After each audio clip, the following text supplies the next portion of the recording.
Nissan closes Sunderland production line amid European job cuts and rising competition.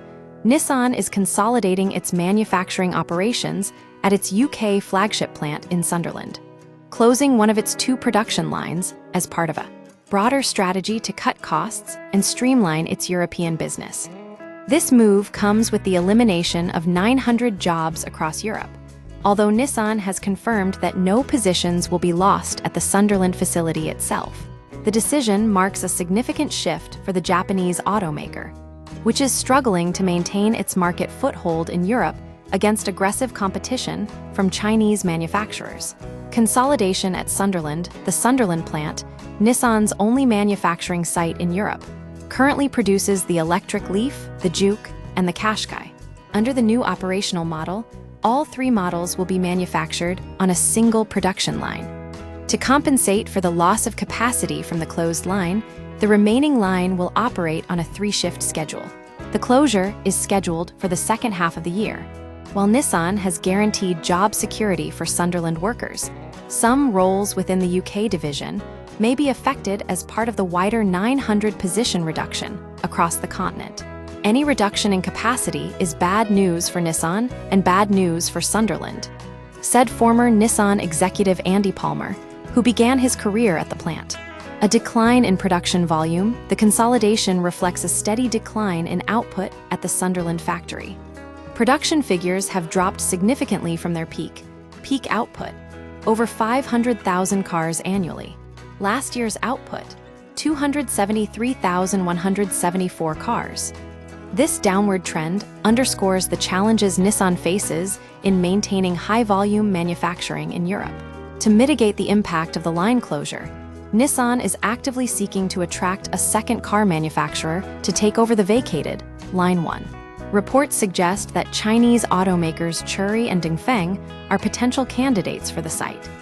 Nissan stated that successfully leasing this capacity would help preserve jobs and boost overall production levels at the facility.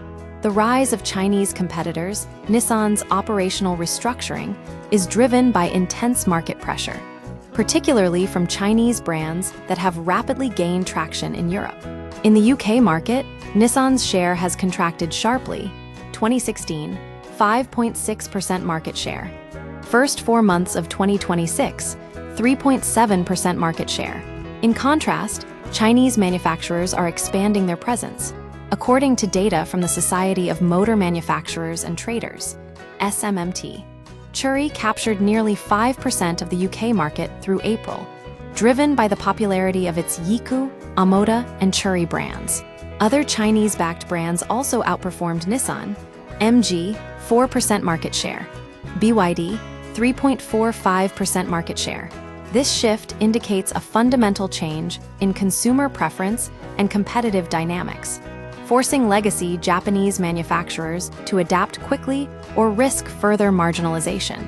Global cost-cutting and strategic shifts, the Sunderland changes are part of a global turnaround plan led by CEO Ivan Espinosa, aimed at restoring profitability after Nissan reported a £3.8 billion loss in the financial year ending March 2025. To achieve a leaner, more resilient business, Nissan is implementing several measures beyond the UK. Plant closures. 7 manufacturing plants have been shuttered globally. Logistics optimization. Partial closure of its parts warehouse in Barcelona. Sales model adjustment. Transitioning to an importer model in Nordic countries. These efforts are compounded by external pressures, including heightened competition in China and increased import tariffs on vehicles exported to the United States. Conclusion: Nissan's decision to close a production line at Sunderland is a defensive maneuver in a rapidly evolving automotive landscape. By consolidating operations and seeking new manufacturing partners, the company aims to survive the squeeze from Chinese competitors and global economic headwinds. While job losses are contained at the UK plant, the broader reduction in European headcount and production capacity signals a difficult period of adjustment for the brand.